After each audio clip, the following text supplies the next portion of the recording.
দেখার জন্য আমাদের একটা ফোন লাগবে। তাহলে ভিডিও ইনফরমেশন করতে হবে।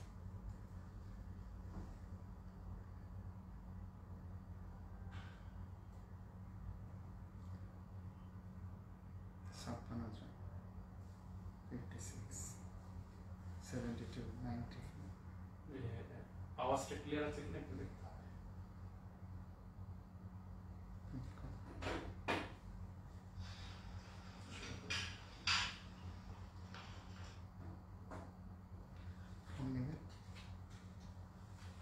আসসালামু আলাইকুম। যারা এখন লাইভ সেশনে যুক্ত হয়েছেন তাদেরকে সবাইকে জানাচ্ছি শুভেচ্ছা ও অভিনন্দন। আমি আজকে আপনাদের সাথে রয়েছি ফারাহ। ইনশাআল্লাহ থাকবো লাইভ প্রোগ্রামে পুরোটা সময় জুড়ে। আজকে আমাদের গেস্ট হিসাবে থাকছেন বাংলাদেশ ওয়েলফেয়ার কমিউনিটি এবং মাইগ্রেন্ট ম্যানেজমেন্ট কনসালটেন্সি সম্মানিত চেয়ারম্যান জনাব তাজউদ্দিন সিকান্দার। স্যার, আপনাকে অসংখ্য ধন্যবাদ জানাচ্ছি আপনার ব্যস্ত সময় আমাদেরকে দেওয়ার জন্য। আপনি কিন্তু অনেক ব্যস্ত থাকেন, স্টিল আমাদের প্রবাসী ভাইদের কথা চিন্তা করে আপনার আয়োজন করার জন্য আপনাকে অসংখ্য ধন্যবাদ জানাচ্ছি। ধন্যবাদ আপনাকে। আর আপনারা ইতিমধ্যে জানেন যে গত বৃহস্পতিবার আমরা বিডি পাবলিক ইনফরমেশনের পেজ থেকে একটা পোস্ট আপলোড করেছি, যেখানের মধ্যে আপনার সিআর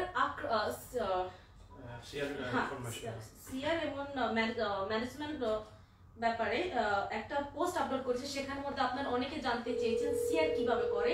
আপনারা কিন্তু অনেকেই সিআর করতে চাচ্ছেন, নিজেদের বিজনেস করতে চাচ্ছেন, বাট আপনাদের মধ্যে কিন্তু অনেক প্রশ্ন। তো আজকে সেই প্রশ্ন জবাব দেওয়ার জন্য আজকে আমরা লাইভে এসেছি।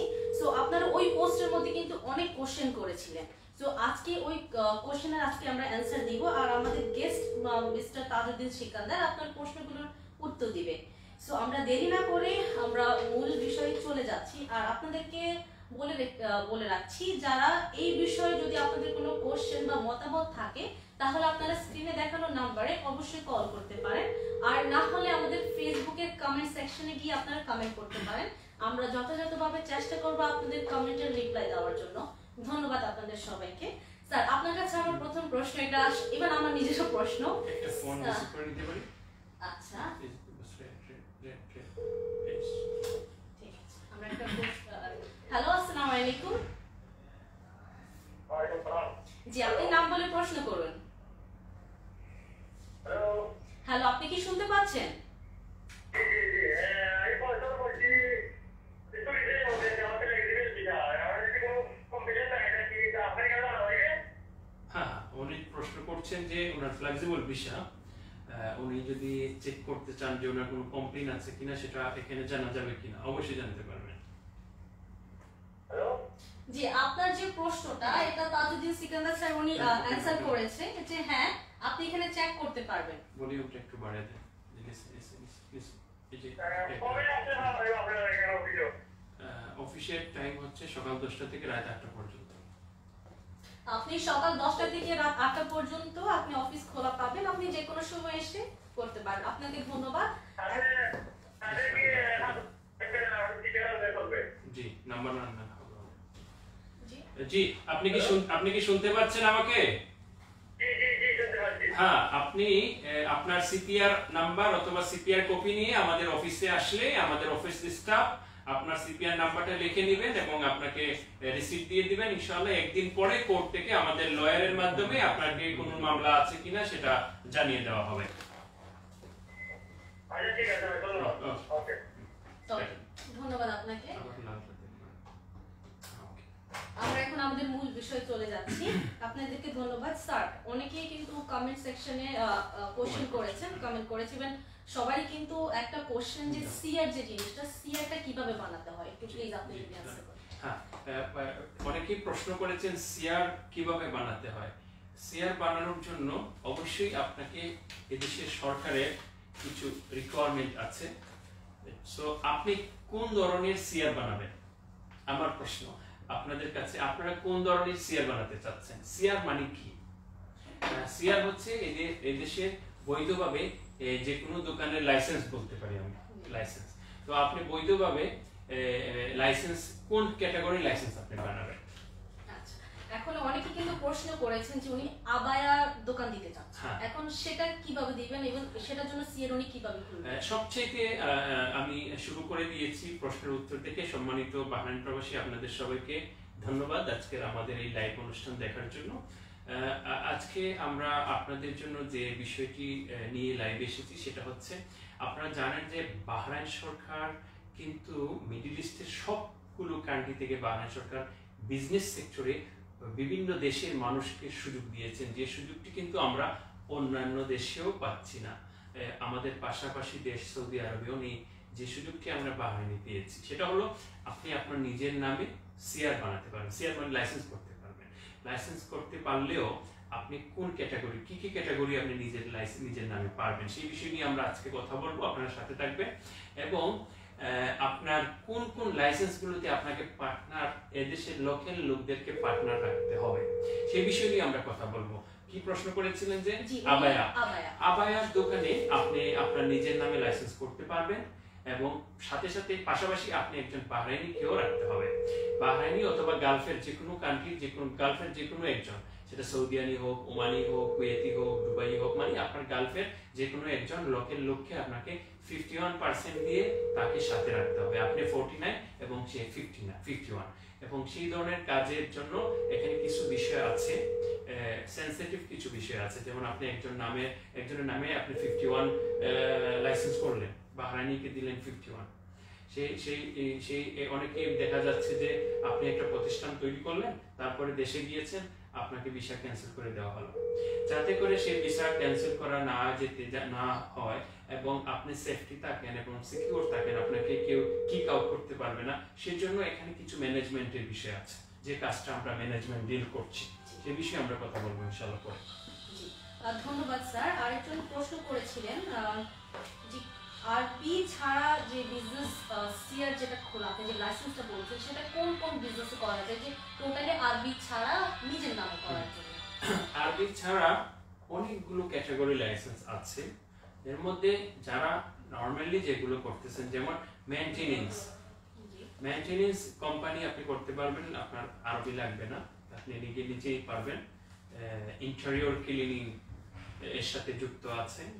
পাশাপাশি আপনার চুল কাটার সেলুন, সেটাও আপনি করতে, আমি বলছি যেগুলো আমাদের বাংলাদেশিরা দরকার বা করছেন।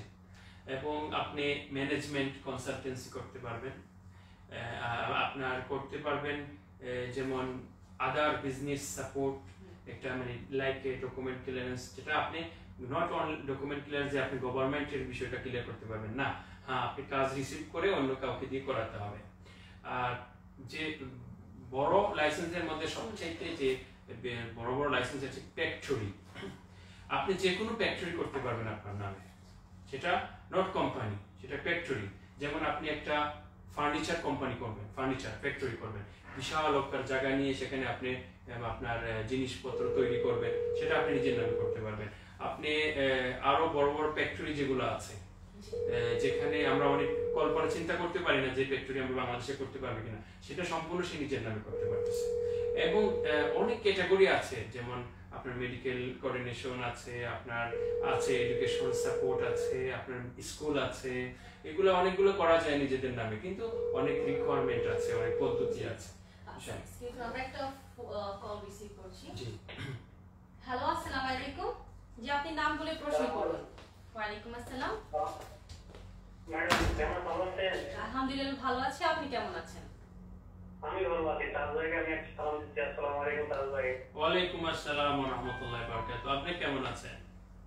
আমি ভালো আছি, আপনার জমাতে বাড়ানো অনেক ভালো আছি। আমি একটা প্রশ্ন করতে চাই ভাই, আপনার তো সময় কম দেন, এই জন্য আমি একটু জলদি করে কথা বলতে চাই। জি বলেন। যে আমি এখন এলএমআর এর বিষয় পাই, বুঝছেন? জি, যে আমি এখন এই যে কিন্তু মোটেলে কাজ করছি, এখন এখান থেকে অফার লেটার পাইছি। এখন আমি অফার লেটার নিয়ে কি করতে হবে, বিষয় ক্যান্সেল করলে তারা সময় লাগবে, বিষয় লাগাইতে। এখন যদি আমি আগে ক্যান্সেল করে ফেলাই, 1 মাসের ভিতরে যদি না লাগাইতে পারি, এখন পরবর্তী কি হবে এটা জানার জন্য। ঠিক আছে, ওকে, আমি লাইভে জবাব দিচ্ছি, শুনে নেন। হ্যাঁ, ধন্যবাদ আপনাকে কল করার জন্য। আপনি লাইভে চোখ রাখুন, স্যার অ্যানসার দিচ্ছে। প্রিয় বাহরাইন প্রবাসী, উনি যে প্রশ্নটা করেছেন সেটা আপনার জন্য, আপনি কাজে লাগাতে পারবেন ওনার পাশাপাশি। এদেশে এক জায়গা থেকে আরেক জায়গায় ভিসা পরিবর্তন করার জন্য আপনাকে অবশ্যই গ্রেস পিরিয়ড নিতে হবে। গ্রেস পিরিয়ড দুই প্রকার। একটা হচ্ছে আপনি আপনার মালিক ভিসা ক্যান্সেল করে দিয়েছে, আপনার 1 মাস গ্রেস পিরিয়ড থাকবে। আরেকটা আছে আপনার অনেক দিন যাবত ভিসা ছিল না, আপনি ইমিগ্রেশন থেকে গ্রেস পিরিয়ড নিয়েছেন, যে কোনো একটা কোম্পানির সিআর কপি দিয়ে অথবা কাউকে রেসপন্সিবিলিটি পারসন একটা কোম্পানি আপনাকে গ্রেস পিরিয়ড করে দিয়েছে। সো এই গ্রেস পিরিয়ড ছাড়া না আপনি বাংলাদেশে যেতে পারবেন, না আপনি এখানে ভিসা লাগাতে পারবেন। অবশ্যই গ্রেস পিরিয়ড নিতে হবে। আর এই গ্রেস পিরিয়ড হচ্ছে, এটা ইংরেজি শব্দ, বাংলা শব্দ হচ্ছে একদম সহজে আপনাদেরকে বোঝানোর জন্য যেটা বলতেছি, সেটা হচ্ছে আপনার এই সীমিত সময়ের জন্য বৈধতা লাভ করা। মানে একদম 1 মাসের জন্য আপনি বৈধ হলেন, এই বৈধ থেকে আপনাকে বৈধ লাভ করতে হবে। অবৈধ থেকে ডাইরেক্টলি অবৈধ হয় না, মানে বৈধ লাভ। যেমন আপনি বাহরাইন সরকার যে একটা অ্যামনেস্টি করে দিয়েছিলেন 31 ডিসেম্বর পর্যন্ত, 31 ডিসেম্বর পর্যন্ত সরকারিভাবে কিন্তু আমাদেরকে গ্রেস পিরিয়ড দিয়ে দিয়েছিলেন। আর গ্রেস পিরিয়ড নেওয়ার জন্য এই দেশের নিয়ম অনুযায়ী আপনাকে বছরে 15 দিনার দিতে হয় সরকারকে। 10 দিনার হচ্ছে গ্রেস পিরিয়ডে, 5 দিনার হচ্ছে ক্যান্সেলেশন। 2 বছর হলে 25 দিনার। এটা হচ্ছে গ্রেস পিরিয়ডের সরকারি ফি। আর যে ভাই প্রশ্ন করেছেন এলএমআর এর ভিসা থেকে উনি অন্য ভিসায় যাবেন, উনি যদি ভিসা ক্যান্সেল করেন তাহলে 1 মাস পরে যদি অতিবাহিত হয়ে যায়, ওনার কোম্পানি যদি ভিসা না লাগায়, তাহলে উনি কি পরবর্তীতে ভিসা লাগাতে পারবেন? অবশ্যই পারবেন, কিন্তু ওনাকে আবার গ্রেস পিরিয়ড নিতে হবে। এই শেষ হওয়ার পরে আবার নতুন কোম্পানির মাধ্যমে গ্রেস পিরিয়ড নিতে হবে। ধন্যবাদ। ধন্যবাদ। আমরা আরেকটা কল রিসিভ করছি। হ্যালো, আসসালামু আলাইকুম। হ্যালো, আপনি কি শুনতে পাচ্ছেন? হ্যালো, লাইভের আওয়াজটা কমাই দিতে হবে যারা শুনছেন। আপনি কি আমাদেরকে শুনতে পাচ্ছেন?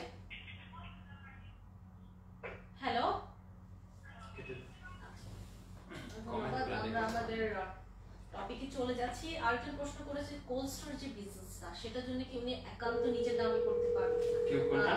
এক্সকিউজ মি, আমি জাস্ট ফোন একটা রিসিভ করি। হ্যালো, আসসালামু আলাইকুম। ওয়ালাইকুম আসসালাম।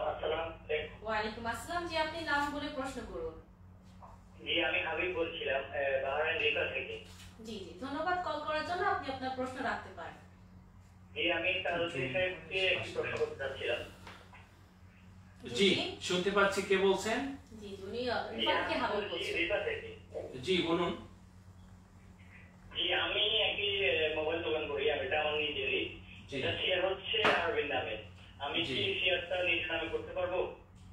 হ্যাঁ, মোবাইল দোকান না, টেলিফোনের। জি, মোবাইল দোকান। হ্যাঁ, টেলিফোনের আপনার যে দোকানটা আপনি চালাচ্ছেন সেই দোকানে তো অবশ্যই একটা সিআর নাম্বার আছে, ঠিক কি না? জি। সেই সিআর নাম্বারটা যদি আমাদের হোয়াটসঅ্যাপে পাঠিয়ে দিতে পারেন, তাহলে আমরা দেখে নিতে পারবো যে সেই সিআরটা আপনি করতে পারবেন কিনা। আপনার কাছে কি আমাদের হোয়াটসঅ্যাপ নাম্বার আছে? জি, আছে। আমাদের যে মোবাইল নাম্বারটা আছে না, জি, আছে। আপনি এখনই আপনার সিআর নাম্বারটা, সিআর কপিটা পাঠিয়ে দেন। আমি এখনই দেখে নিব যে এখানে বাহরাইন লাগবে কিনা, ঠিক আছে? আচ্ছা, অসংখ্য ধন্যবাদ আপনাকে পরামর্শ করার জন্য। ওকে, ধন্যবাদ। ধন্যবাদ আপনাকে কল করার জন্য। জি, আমরা আমাদের প্রশ্ন ফিরে যাচ্ছি যে উনি জানতে চেয়েছে যে কোল্ড স্টোর বিজনেস উনি কি টোটালি 100% ওনার নামে কি নিতে পারবেন হ্যাঁ, না? কোল্ড স্টোর অবশ্যই নিতে পারবে না, অবশ্যই নিতে পারবে না। আপনাকে অবশ্যই 51 এবং 49 আপনি বাহরাইনি রাখতে পারবেন 51-এ, আর আপনি নিজের নামে নিতে হবে 49। মানে অবশ্যই ফরেনার একা করতে পারবে না, লোকালকে রাখতে হবে সাথে। ধন্যবাদ। আমরা আরেকটা কল রিসিভ করছি। হ্যালো, আসসালামু আলাইকুম। ওয়ালাইকুম আসসালাম। জি, আপনি নাম বলে প্রশ্ন রাখতে পারেন।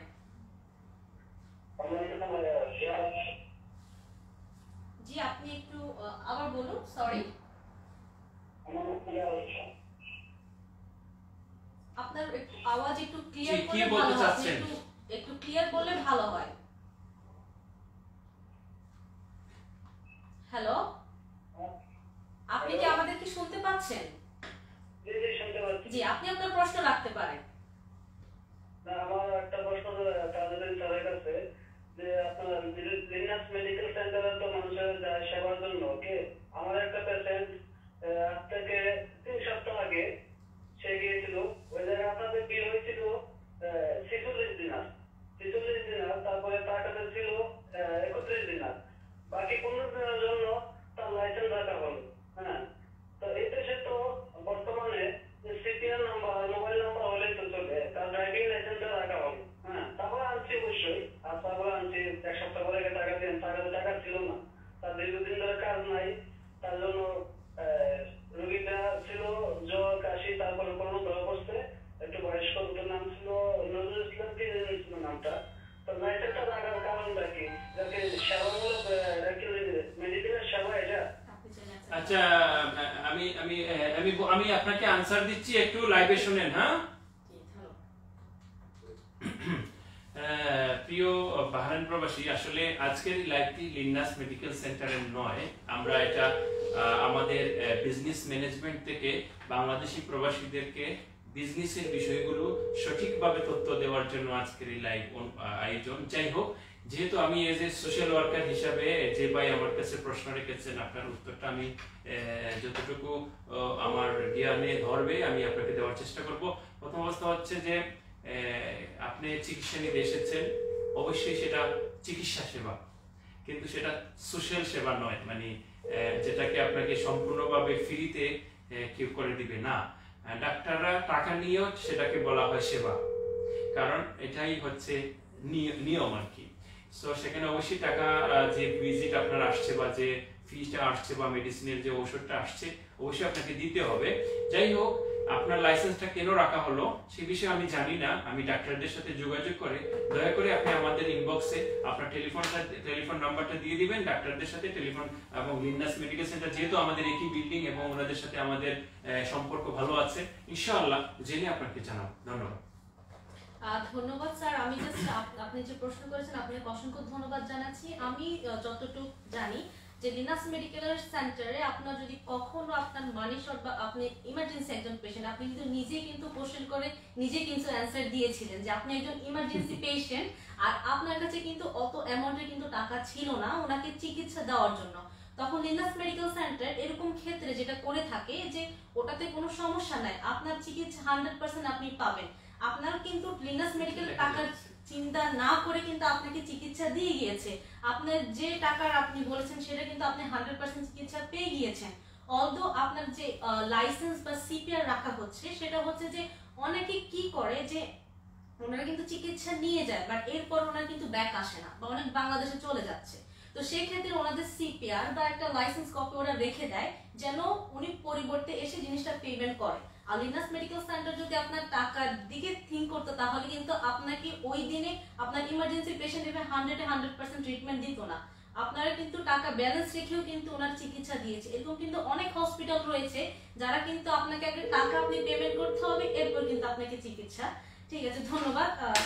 আমরা আরেকটা একজনে একটা প্রশ্ন করেছেন, কমেন্ট করেছেন এখানে দেখলাম, সেটা হলো যে মাস্ক ব্যবহার করা, যে আমি অ্যাওয়ারনেস করি মাস্ক ব্যবহার করতে, আর আজকে আমাদের মাস্ক নেই। সো এটার প্রশ্নের উত্তর হচ্ছে মাস্ক ব্যবহার করা পাবলিক প্লেসে। আপনাকে মাস্ক আপনার বাসার ভিতরে ব্যবহার করতে বলা হয়নি, বলা হয়েছে পাবলিক প্লেসে। আপনি কি বাথরুমে গেলেও মাস্ক রাখবেন, আপনার বাসার ভিতরে বসে খাবার খাইবেন মাস্ক রাখবেন? আমরা তো বাসার মধ্যে, আমাদের এখানে তো আর কেউ নাই, আমরা অফিসে, অফিস টাইম হলে আমরা মাস্ক রাখি যখন পাবলিক আসে।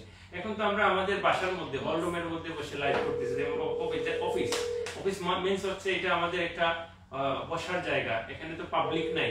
তো আর মাস্ক থাকলে আমি কথা বলবো কিভাবে? আপনাদের কি সুন্দর লাগবে? আপনারাই বলতেন মাস্ক না করলে একটু কথা বলেন। সো ধন্যবাদ, আশা করি বুঝতে পেরেছেন। জি ধন্যবাদ স্যার, আমরা আমাদের মূল বিষয়ে চলে যাচ্ছি। একজন ভাইয়া প্রশ্ন করেছেন যে ওনার কাছে কিন্তু আরবি রয়েছে, উনি সিআর খুলতে চাচ্ছেন, এখন উনি আরবির নামে সিআরটা করবে, ঠিক আছে, বা নিজের নামেও করবে, জিনিসটা উনি কিভাবে প্রসেস করবে আর কতটা টাকা লাগতে পারে, মানে কত টাকা লাগতে পারে? ধন্যবাদ আপনাকে। তাহলে আমরা আসি যে আপনি কিভাবে সিআর বানাতে পারবেন। আপনার আরবি আছে, ঠিক আছে, প্রথমে দেখতে হবে সেই আরবিটা আপনার সাথে কতটুকু মানে ফ্রেন্ডলি সে ব্যবসা করবে। বিশেষ করে বাংলাদেশিরা কিন্তু নাম রাখেন বিদেশিদের, কিন্তু টাকাটা নিজেরই থাকে। তো প্রথমে আপনাকে দেখতে হবে সেই লোকটি ভালো আছে কিনা। দ্বিতীয় হচ্ছে আপনি সিআর কিন্তু অনেকেই বানায়, অনেক কোম্পানি বানিয়ে দেয় শুধু টাকার জন্য। আপনার সিকিউরিটির বিষয়টা কিন্তু দেখবে না, শুধু দেখবে যে সে আপনাকে সিআর বানিয়ে দিয়ে সে যে ফিটা পাবে সেই ফিটা নেওয়ার জন্য সে কিন্তু লাইসেন্সটা আপনাকে করে দিবে। আর আমাদের উদ্দেশ্য কিন্তু সেটা নয় শুধু আপনার কাছ থেকে ফিটা নেওয়া। আমার উদ্দেশ্য হচ্ছে আমাদের বাংলাদেশি ভাই যাতে করে বিদেশিদের সাথে ব্যবসা করে, যেহেতু বিদেশি সুরবি রাখতে হচ্ছে, ব্যবসা করে যাতে সে প্রতারিত না হয়, তার ব্যবসাটা যাতে চিনিয়ে নিয়ে না নেয়। সেই ক্ষেত্রে আমাদের কাজটা ভিন্ন। আমাদের কাজটা হচ্ছে যে আমরা বোথ সাইডের সিকিউরিটি মেনটেন করি। যেমন আপনি বাংলাদেশি হয়ে যেন তাদেরকে ধোকা না দিতে পারেন, আর আপনাকেও যেন বিদেশিরা না করতে পারে। সেই জায়গাটা কি, সেটা কেমন, আমাদের সাথে অন্যরা পার্থক্যটা কি?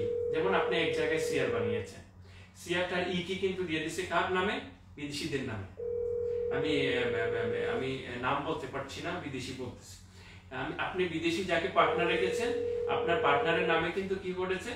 আপনার কি দিয়ে, তার কি দিয়ে কিন্তু সে শেয়ার করে দিয়েছে আপনাকে। আচ্ছা, এলএমআর এ যখন আপনাকে রেজিস্ট্রেশন করতে হচ্ছে আপনার শেয়ারটা, সেখানে রেসপন্সিবিলিটি পারসন হিসেবে আপনাকে না দিয়ে সে বিদেশিকে দিয়ে দিয়েছে। আচ্ছা, তো সেই দেওয়ার কারণে কি হচ্ছে? আপনি শুধু আপনি নামটা শুধু শেয়ার এর মধ্যে পার্টনারশিপ আছেন, কিন্তু আপনার কোনো পাওয়ার নাই। আপনাকে পাসওয়ার্ড যদি দিয়েও থাকে, পাসওয়ার্ড, তারপরেও সে যে কোনো সময় চেঞ্জ করতে পারতেছে। আর আমরা কি করি? আমরা বাংলাদেশি ভাইদের শেয়ার বানানোর জন্য সময় আমরা তার নামে সবকিছু করি, বাংলাদেশি নামে, যাতে করে সেই বাংলাদেশি সম্পূর্ণ মানে অথরিটি থাকে তার কাছে। আর সে বিদেশি চাইলেও গিয়ে পাসওয়ার্ড চেঞ্জ করতে পারে না, বিদেশি চাইলেও সে কি করতে পারে না, তার ভিসা ক্যান্সেল করতে পারবে না, বিদেশি চাইলেও সবকিছু আত্মসাৎ করতে পারবে না। এটা হচ্ছে আমাদের মধ্যে পার্থক্য, যেটা আমি এত বছর ধরে বিচার দেখছি, অনেকের বিচার করেছি, অনেকের সমস্যাগুলো দেখেছি। সেই জায়গা থেকে আমি এটা লার্ন করে আমি আমাদের দেশি ভাইদের জন্য এই কাজটা করতেছি। আচ্ছা, টাকা কত? টাকা আমরা 200 বিডি আমরা দিয়ে নেই, মানে সম্পূর্ণ টোটাল আমাদের কোম্পানির মধ্যে যদি কেউ কোম্পানি খুলে একদম শুরু থেকে শেষ পর্যন্ত, এবং কি তার পরবর্তীতে কোনো ঝামেলা হলে সেটাও দেখবো, আমরা 200 দিনার আমরা তাদের চার্জ যেটা নেওয়া হয় কোম্পানিতে। আর আপনার সরকারি চার্জ যাই আসে সেটা আপনার পুনরায় পেমেন্ট করতে হবে। আর বাহরাইনি যদি আমরা দিই, সেক্ষেত্রেও আমরা সেই সেম রেটটা নিয়ে থাকি আর কি। জি, ধন্যবাদ স্যার। আমরা একটা কল রিসিভ করছি।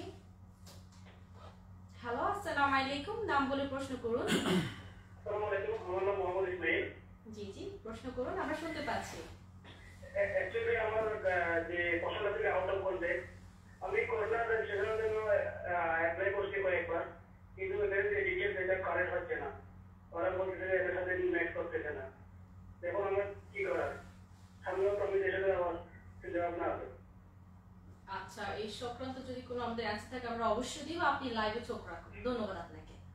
ওকে জি, উনি করোনা টেস্ট করতে চাচ্ছে, বাট উনি কোনোভাবে অ্যাপয়েন্টমেন্টে নিতে পারছে না। মানে যখন এটা উনি হয়তো ম্যাক্সিমাম টাইমে কি হয় যে ওনার ব্লক নাম্বার হয়তো কারেক্ট হচ্ছে না, বা ওনার এক্সপায়ারি ডেট যেটা সেটা হয়তো ঠিকভাবে হচ্ছে না, এই জন্য উনি অ্যাপয়েন্টমেন্ট নিতে পারছে না।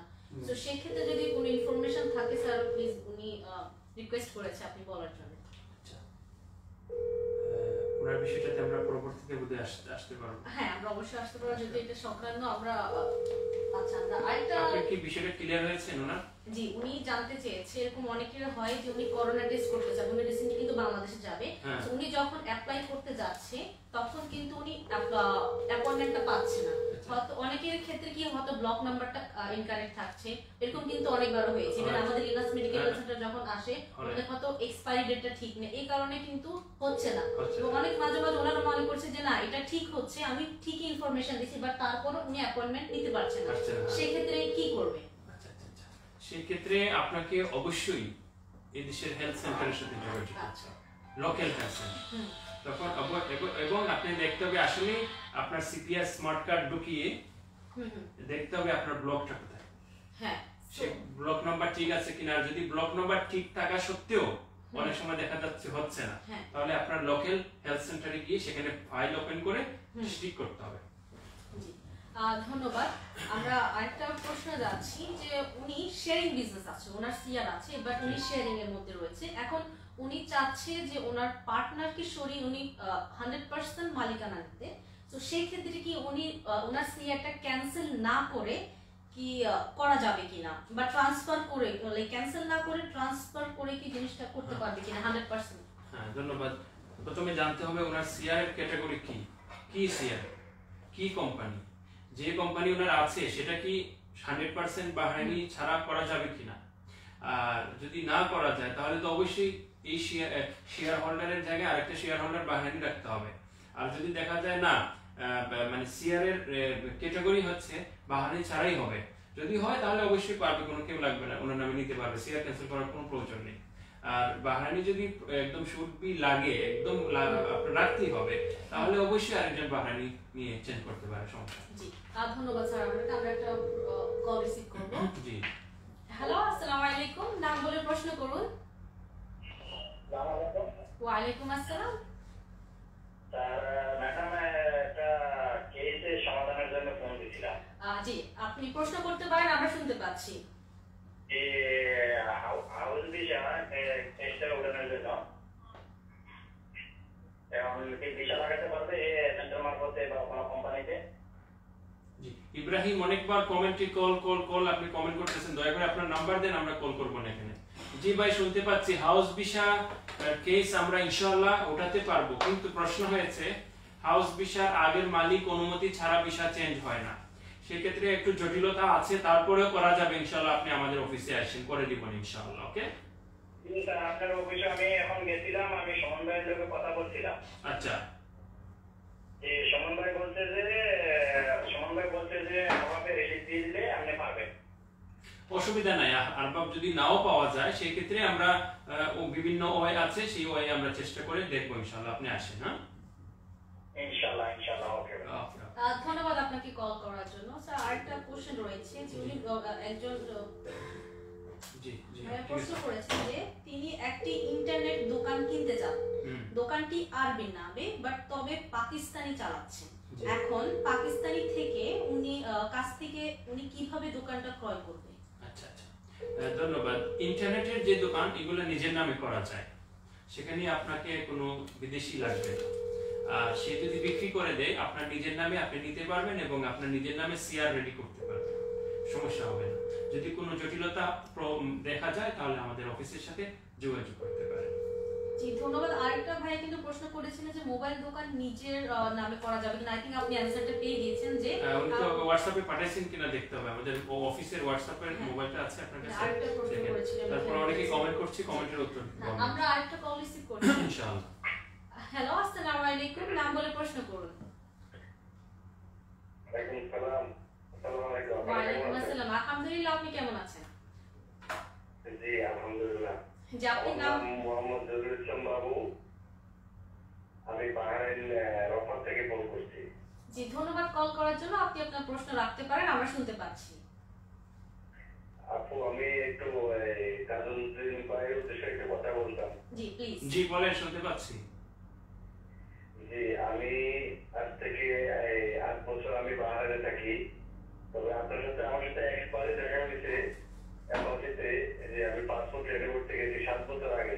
আচ্ছা, তবে আর কখনো আর দেখা হয় না। সবসময় আপনার লাইভ গুলো আমি সবসময় ফলো করি, কেননা আপনি যে কোনো কারণে আপনি লাইভের মধ্যে আসেন। রাইট। তো এই অনেক কিছু জানা, অনেক কিছু আমরা অনেক সময় আমরা ট্রাভেলতে যাই, জিজ্ঞেস করতাম যে এই জিনিসটা কিভাবে হয়, এই জিনিসটা কিভাবে হয়। অনেক সময় আমরা এখন লাইভের মাধ্যমে আমরা দেখি।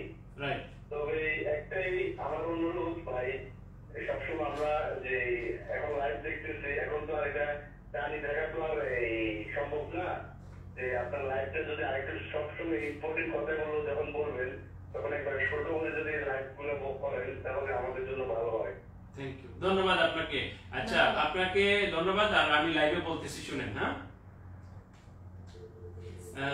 ধন্যবাদ যিনি আমাদেরকে খুব সুন্দর একটি পরামর্শ দিয়েছেন যে বিশেষ জরুরি বিষয়গুলো শর্ট টাইমে যেন ভিডিও করে অথবা লাইভে বলে দেওয়া হয়। এটা আমি করার চেষ্টা করতেছি। আর আরেকটা বিষয় হচ্ছে, যখন আমরা এই ধরনের লাইভ করি সেটা ছোট করা যায় না, কারণ অনেকের প্রশ্ন আছে, অনেকের প্রশ্ন উত্তর দিতে হয়, বিষয়গুলো বুঝিয়ে বলতে হয়। এটি হলো একটি। আরেকটা হচ্ছে, যে কোনো বিষয়ে যদি একটু সময় না নিয়ে বুঝিয়ে না বলা হয় তাহলে অনেকেই আছে এখানে যারা আমার প্রতি অনেকের কিন্তু মানে অনেক সমস্যা আছে। তো সেই জায়গা থেকে আমি যদি একটা বিষয়ে শুধু শর্ট করে বলে দিই, এটাকে নিয়ে কিন্তু আমার পিছনে অনেক লম্বা করে একটা ঝামেলা বাটে দিতে পারে।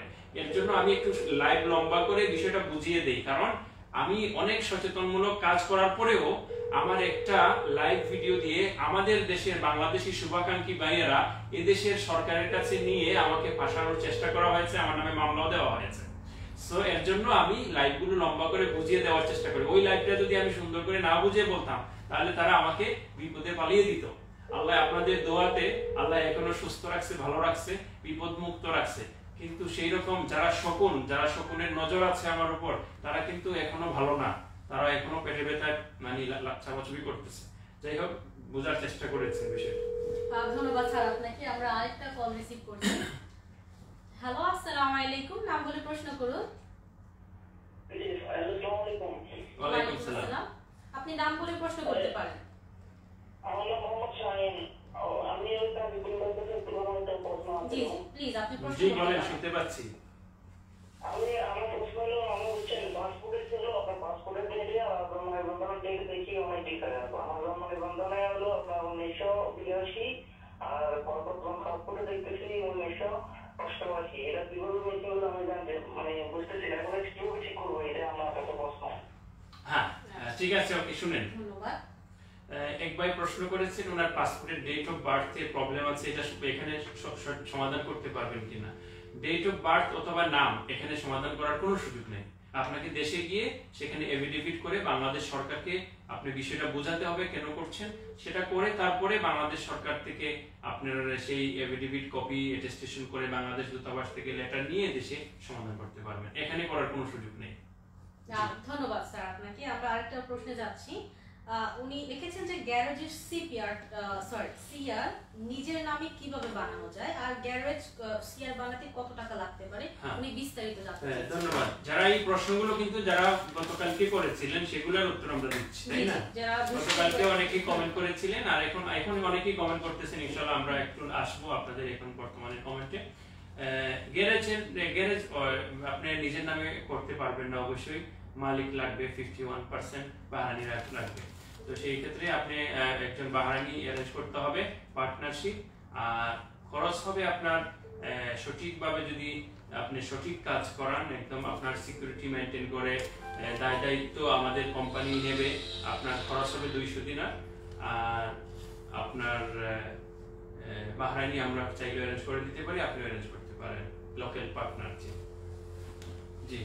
জি ধন্যবাদ। আমাদের আরেকটা প্রশ্ন রয়েছে, প্রবাসী ভাই বলেছেন এসপিসি সিআর বানানো যাবে কিনা, কত টাকা লাগতে পারে, WLLCR বানানো যাবে কিনা, সেটাও কত টাকা লাগতে পারে আমি বিস্তারিত জানতে চাই। এসপিসি সিআর এখন আর নাই, এই সরকার উঠিয়ে দিয়েছেন। এখন আপনার প্রত্যেকটা সিআরই WLL, মানে নাম পরিবর্তন হয়েছে, এসপিসি আর থাকবে না। একজন হলেও WLL বানাতে পারবেন, 2 জন হলেও বানাতে পারবেন, 5 জন হলেও বানাতে পারবেন।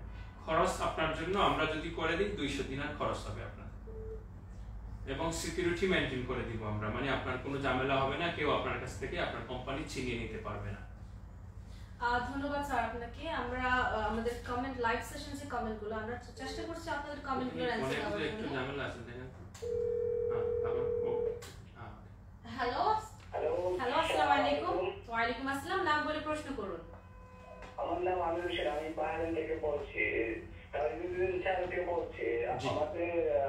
আমার এক ভাই এলেমারের বিষয়ে দেশে গিয়ে যে আটকা পড়ছে, তাজুদ্দিন চাঁদকে কিছুদিন আগে লাইভে বলছে পররাষ্ট্রমন্ত্রীর সাথে যোগাযোগ করার জন্য। কারণ এটা আমরা কি করতে পারি, তাদের কাছে একটু পরামর্শ চাই। শুনেন, যারা দেশে গিয়ে আটকা পড়েছেন তাদের জন্য বাংলাদেশের মাননীয় রাষ্ট্রদূত মহোদয় চেষ্টা করে যাচ্ছেন। উনি অসুস্থ ছিলেন, সুস্থ আছেন, কিছুদিনের মধ্যে উনি ডিউটি শুরু করবেন। ইনশাআল্লাহ আপনাদেরকে নিয়ে উনি কাজ করবেন।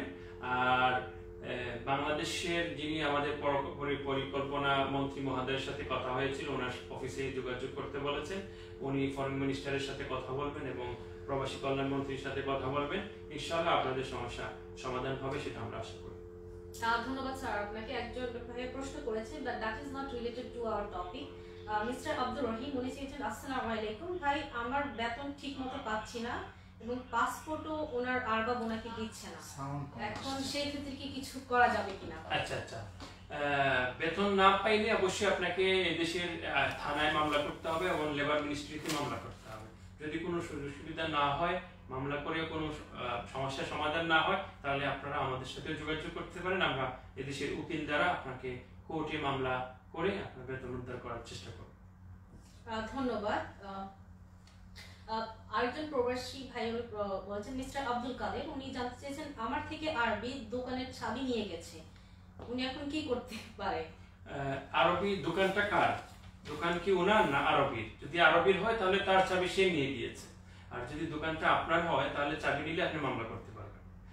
দেখতে হবে দোকানটা কার। এখন প্রশ্ন হয়েছে আমরা অনেকেই আরবির নামে বা বিভিন্ন বিদেশিদের নামের দোকানকে আমরা নিজে বলি যে আমার দোকান। হ্যাঁ, আপনার দোকান, আপনি আপনি সবকিছু রেডি করেছেন, আপনি দোকান সাজিয়েছেন, মাল ঢুকিয়েছেন, আপনি ব্যবসা করছেন, কিন্তু দোকানের মালিক তো আপনি না। দোকানের মালিকটা হচ্ছে এদেশের অথবা অন্য কোনো দেশের হতে পারে। এর জন্য আপনাকে প্রথমে আপনার স্ট্যাটাসটা ঠিক করে নিতে হবে। আপনার দোকান বলবেন সেটা আপনার করে নিতে হবে, মানে এদেশের আইন অনুযায়ী আপনি এড পার্টনার দিয়ে আপনি মালিক হয়ে যেতে হবে। জি, ধন্যবাদ সবাইকে। আমরা চেষ্টা করছি আপনাদের কমেন্টগুলো রিপ্লাই দেওয়ার জন্য। আমরা সো আপনাদের যদি কোনো কোশ্চেন থাকতে পারে আমাদের স্ক্রিনে দেখা নাম্বারে আপনারা কল করতে পারেন। আর যারা আমাদের লাইভ তাজউদ্দিন সিকান্দার স্যারের নিয়মিত লাইভ দেখেন তাদেরকে অসংখ্য ধন্যবাদ জানাচ্ছি। আর আশা করছি আপনাদের লাইভ প্রোগ্রামে আপনারা অনেকে উপকৃত হতে পেরেছেন। আর আপনারা আমাদের লাইভটা শেয়ার করবেন, যারা হয়তো এখন লাইভে আসতে পারেনি তারা পরে দেখতে পারবে। একজন প্রশ্ন করেছেন যে ইন্টারনেটের দোকান সিআর খুলতে কত লাগবে সরকারি ফিস সহ। ইন্টারনেটের দোকানের সিআর বানাতে সরকারি ফিস সহ আপনার 450 দিন খরচ হতে পারে। আরেকজন প্রশ্ন করেছেন AC service maintenance. AC service maintenance অবশ্যই বাহরানি লাগবে। সিআর বানাতে এমনই খরচ হবে আপনার 400, 450, 500 দিনের মধ্যে সরকারি ফি সহ করা যাবে। জি, আমরা একটা ফোন আছে, আমরা সেটা রিসিভ করছি। হ্যালো, আসসালামু আলাইকুম। ওয়ালাইকুম সালাম। জি, আপনি নাম বলে প্রশ্ন করুন, আমরা শুনতে পাচ্ছি। জি জি জি,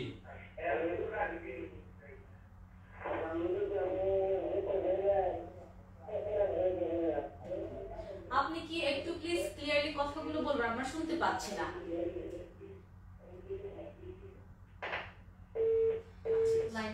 হ্যাঁ, আপনার লাইনটা কেটে গিয়েছে, কথা ক্লিয়ার না, আমরা শুনতে পারিনি।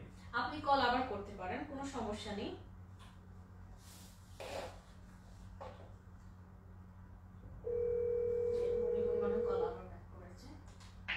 হ্যালো, আসসালামু আলাইকুম।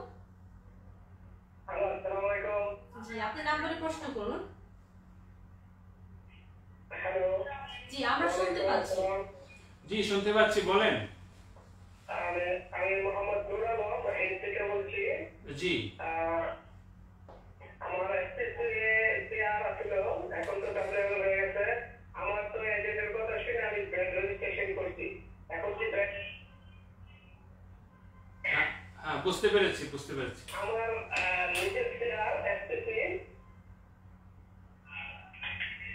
হ্যাঁ, বুঝতে পেরেছি। আপনার প্রশ্নটা আমরা বুঝতে পেরেছি, আপনি লাইভে চোখ রাখুন, স্যার অ্যানসার দিচ্ছে। ধন্যবাদ আপনাকে। জি, যিনি প্রশ্ন করেছেন ওনার স্পেসিফিক সিআর ছিল, এখন ডব্লিউএলএল হয়েছে, ব্যাট রেজিস্ট্রেশন করেছিলেন, এখন মানে আপনার কি ব্যাট দিতে হবে কিনা।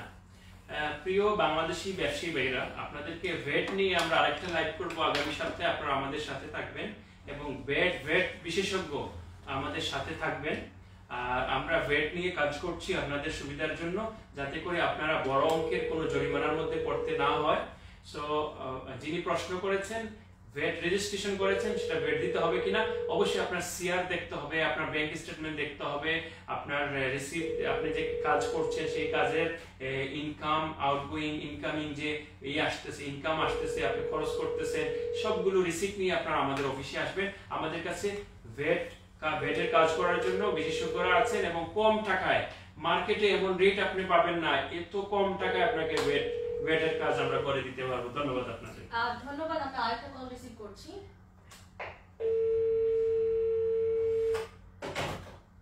জি, ধন্যবাদ। একজন প্রবাসী ভাই উনি কোশ্চেন করেছিলেন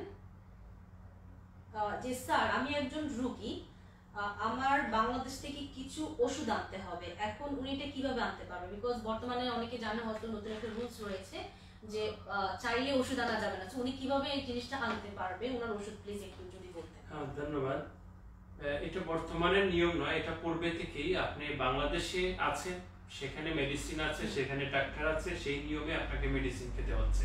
কিন্তু আপনি প্রবাসে আছেন, যে দেশে আছেন সেই দেশে মেডিসিন আছে, সেই দেশে ডাক্তার আছে, সেই দেশে হসপিটাল আছে। তো যে দেশে আপনি আছেন সেই দেশে হসপিটালের নিয়ম অনুযায়ী, ডাক্তারের নির্দেশনা অনুযায়ী আপনাকে ওষুধ খেতে হবে। আমরা অনেক সময় দেখা যায় যে বাংলাদেশিরা সব সময় সাধারণ প্রবাসীরা যারা প্রবাসে আসে তারা বাংলাদেশ থেকে প্যারাসিটামল নিয়ে আসে, অ্যালার্জি ট্যাবলেট নিয়ে আসে, আবার নাপা নিয়ে আসে, বিভিন্ন ক্যাটাগরির ওষুধ তারা এক বস্তাবন্দি করে নিয়ে আসে, কারণ এখানে ওই ক্যাটাগরির ওষুধ পাওয়া যায় না, এবং পাওয়া গেলে অন্য আপনার কোম্পানি বা সেটা মূল্য বেশি দিতে হয়। সেই ক্ষেত্রে কিন্তু এদেশের এয়ারপোর্ট কখনো এলাও করে না যে বেশি অঙ্কের কোনো ওষুধ কেউ নিয়ে আসে। হ্যাঁ, পর্যাপ্ত পরিমাণের যদি হয় 2-3 পাতা সেটা নিয়ে আসা যায়, আর সম্পূর্ণ পরিমাণের অ্যালার্জি ওষুধ না নিয়ে আসাটা ভালো, কারণ এটা ওরা আটকে দেয়, ড্রাগস মনে করে। জি ধন্যবাদ স্যার। আমরা আরেকটা কল রিসিভ করছি। হ্যালো, আসসালামু আলাইকুম, নাম বলে প্রশ্ন করুন। আসসালামু আলাইকুম। ওয়ালাইকুম আসসালাম। ম্যাডাম, আমার একটা প্রশ্ন ছিল তালবের কাছে। জি, যে কিছুক্ষণ আগে একটা প্রশ্নের উত্তর দিয়েছিল যে মান্থলি এলএমআর বিষয় ক্যান্সেল করে আসার পরে 1 মাসের ভিতরে না মারতে পারলে যে পরের মাসে আবার খরা যাওয়ার চান্স আছে, কিন্তু ইয়ার মাঝে যদি 2-1 মাস গ্যাপ চলে যায়, এটা কি কত টাকা জরিমানা আসবে, কি আসে বিষয়? তারপরে বলতেছে যে সবসময় আতুল ডাক্তারের কথা না শোনার জন্য আমি তার একটা বক্তব্য দাও। তো আমি ওই অনেক জায়গায় শুনছি যে 15 দিনের করে বলে এত মাসে না মারতে পারবে, এত সব মাসে ফাইন আসবে। তো এটা আমি বিশেষ করি নাই, সেই জন্য একটু প্রশ্ন করলাম এই ব্যাপারে। যদি আমি ক্যান্সেল করে আমি 2-3 মাস যদি বিষয় না মারতে পারি, পরবর্তীতে আমি কি সুবিধা পাবো, জরিমানা কত আসবে, কি আসে বিষয়? ঠিক আছে, আমি বলতেছি, শুনেন। হ্যাঁ, আপনি লাইভে চোখ রাখুন স্যার। ঠিক আছে, অনেক গুরুত্বপূর্ণ প্রশ্ন। সেটা হলো, আমি প্রশ্ন উত্তর দিয়েছিলাম যাদের ভিসা ক্যান্সেল হয়ে গিয়েছে বা ক্যান্সেল করানো হয়েছে অন্য জায়গায় ভিসা লাগানোর জন্য, কিন্তু কোনো কারণে ভিসাটা লাগাতে পারেনি, ডিলে হয়েছে 1 মাস, 2 মাস, 3 মাস, 4 মাস, 5 মাস, 6 মাস, আপনি কিন্তু অবৈধ। আপনি ধরা পড়লে দেশে চলে যেতে হবে। 1 মাস পরেই আপনি কিন্তু অবৈধ, গ্রেস পিরিয়ড শেষ, আপনি অবৈধ। তাহলে অবৈধ না থাকারই চেষ্টা করা সবচেয়ে উত্তম। হ্যাঁ, কোনো কারণে যদি আপনার মানে লাগাতে পারছেন না, কোনো কারণে কাজ ম্যানেজ করতে পারছেন না, সেটা হচ্ছে ভিন্ন কথা। আপনার 1 বছরে 10 দিনার লাগবে, 15 দিনার, প্রতি মাসে না। মানে আপনার 1 বছর, যেমন এই বছরে আপনার ভিসা ক্যান্সেল হয়েছে, আগামী 1 বছরে হিসাব করে 1 বছর পরে আপনার 10-15 দিনার লাগবে। 10 দিনার ডিলে ফি, 5 দিনার ক্যান্সেলেশন ফি। হ্যাঁ, যদি আপনি 1 মাস পরেও করেন সেটাও 15 দিনার, 15 দিনার, 10 দিনার ডিলে ফি, 5 দিনার ক্যান্সেলেশন ফি। মানে 1 মাস হলে 1 দিন হলেও 15 দিনার, 1 বছর হলেও 15 দিনার। ধন্যবাদ। একজন প্রবাসী ভাই উনি কমেন্ট করেছেন, মিস্টার এমডি বোরহান, উনি জানতে চেয়েছেন যারা বাহরাইন থেকে ব্ল্যাক লিস্টে চলে গিয়েছেন তারা কি সৌদি আরব যেতে পারবে কিনা? হ্যাঁ, অবশ্যই যেতে পারবেন, কিন্তু ব্ল্যাক লিস্টের ধরন কি? আপনি কি এখানে বড় ধরনের কোনো খুন খারাপি করেছেন, না অন্য কোনো অপরাধ করেছেন, ইয়াবা গাঁজার ব্যবসা করে ব্ল্যাক লিস্ট হয়েছে? আপনি যদি নরমালি ব্ল্যাক লিস্ট হন তাহলে যে কোনো দেশে আসতে পারবেন, সমস্যা নেই। ধন্যবাদ। আরেকজন প্রবাসী ভাইয়া উনি কমেন্ট করেছেন যে উনি সৌদি আরবে থাকে, এখন উনি কি বাহরাইনে আসতে পারবে কিনা, তাহলে উনি কিভাবে আসবেন? হ্যাঁ, সৌদি আরবে থাকলে আপনি বাহরাইন আসতে পারবেন, কিন্তু অবশ্যই বাহরাইন আসার জন্য আপনাকে ভিজিট ভিসা নিতে হবে। আর যদি আপনার প্রফেশন ভালো থাকে তাহলে আপনি ই ভিসা, এখানে এয়ারপোর্টে আসলে আপনাকে অনারেবল ভিসা দিয়ে আপনি আসতে পারবেন, কিন্তু আপনার অবশ্যই ম্যানেজার অথবা মার্কেটিং ম্যানেজার অথবা আপনি বিজনেসম্যান এরকম কিছু থাকতে হবে। নিজের নামে লন্ড্রি হবে কিনা? হ্যাঁ, নিজের নামে লন্ড্রি হবে না, অবশ্যই 51% বাহরাইনি রাখতে হবে। জি ধন্যবাদ। আমরা কিন্তু লাইভ প্রোগ্রামের শেষ পর্যায়ে চলে এসেছি। তো আমি তাজউদ্দিন সিকান্দার স্যারকে রিকোয়েস্ট করছি আপনি যদি প্রবাসী ভাইদের উদ্দেশ্যে কিছু বলেন। ধন্যবাদ আপনাকে। বাহরাইন প্রবাসী আসলে আমি আমার পক্ষ থেকে সবসময় চেষ্টা করি আপনাদেরকে সঠিক তথ্য উপাত্ত উপস্থাপন করে আপনাদেরকে যেন হিউজ অঙ্কের টাকা খরচ থেকে এবং যে কোনো প্রতারণা থেকে আপনাদেরকে মুক্তি রাখা যায়। এটা হচ্ছে আমার উদ্দেশ্য। লাইভ করা, আমারও বিজনেস আছে, আমিও কাজ করি, আমারও অফিস আছে, আমিও এই রিলেটেড কিছু কাজ করি, যেমন ইলিগেল লোকদেরকে লিগেল করা। এটার মানে নয় যে শুধু আমার কাছে এসে কাজ করাতে হবে। উদ্দেশ্য হচ্ছে আপনাকে সঠিক জায়গাতে যেতে হবে, সঠিক তথ্য উপাত্ত আপনাকে জানতে হবে। যদি আপনি সঠিক তথ্য না জেনে কারো কাছে যান তাহলে আপনি প্রতারণার শিকার হবেন। আর আমার কাছেও আসতে পারেন, আমি আপনাদের জন্য, সকলের জন্য ওপেন। আমি যদি আপনার সাথে প্রতারণা করি অবশ্যই ফেসবুকে সবার সামনে কমেন্ট করে যা বলে দিবেন, কিন্তু সঠিকভাবে বলতে হবে, সঠিক তথ্য দিয়ে বলতে হবে, হিংসা করে নয়, আমাকে গায়েল করার জন্য নয়। অবশ্যই আপনার সাথে যদি আমার অফিস স্টাফ কোনো বেয়াদবি করে, কোনো প্রতারণা করে, সেটাও আপনাকে ফেসবুকে সুন্দরভাবে উপস্থাপন করতে পারবেন, সবার জন্য আমি ওপেন। যেহেতু আমি এক যে পাবলিক ফিগার অনুযায়ী আপনি পাবলিকের আমাকে চিনে, সমস্ত বাহরাইন প্রবাসী চিনে, তো আমি এখানে যদি কোনো প্রতারণা করি তাহলে অবশ্যই আপনি কমেন্ট করে সবাইকে বলে দিবেন। কিন্তু দুঃখের বিষয় হলে সত্য, হিংসা করে অনেকে অনেক সময় ফেক আইডি দিয়ে কমেন্ট করে, সেটা ভালো না। আপনার স্বার্থ উদ্ধার করার জন্য আপনি সঠিকভাবে অবস্থান করতে হবে। আমি তাজউদ্দিন আপনাদের কাছে ওয়াদা করলাম, আমার অফিস স্টাফ, আমি যদি ভুলবশত বা জেনে শুনে কারোর সাথে প্রতারণা করি, আপনার ক্ষতিপূরণও দেব এবং জনসম্মুখে আমি ক্ষমা প্রার্থনা করব যে আমার এটা অন্যায় হয়েছে। সো দয়া করে আপনারা মানুষকে হয়রানি করবেন না এবং কারো ক্ষতি করার চেষ্টা করবেন না। আমরা চেষ্টা করব যতদিন বাহরাইনে আসি সুন্দরভাবে, সুন্দর প্ল্যাটফর্মে এইভাবে আপনাদেরকে বোঝানোর জন্য। ধন্যবাদ আপনাকে। ধন্যবাদ তাজউদ্দিন সিকান্দার স্যার, আপনার ব্যস্ত সময় এসে আমাদের প্রবাসী ভারতীয়দের উদ্দেশ্যে কিছু বলার জন্য। এন্ড আপনারা যারা আমাদের লাইভ আজকে অনুষ্ঠান দেখছেন, প্রথম থেকে দেখছেন, তাদেরকে আজকে থ্যাংক ইউ জানাচ্ছি আমাদের সবার পক্ষ থেকে। এন্ড আপনারা দোয়া করবেন যেন আমরা নিউ লাইভ, নিউ ইনফরমেশন আপনাদের জন্য নিয়ে আসতে পারি। সো আজকের মতো আমরা বিদায় নিচ্ছি। সবাই ভালো থাকবেন, সুস্থ থাকবেন। আসসালামু আলাইকুম।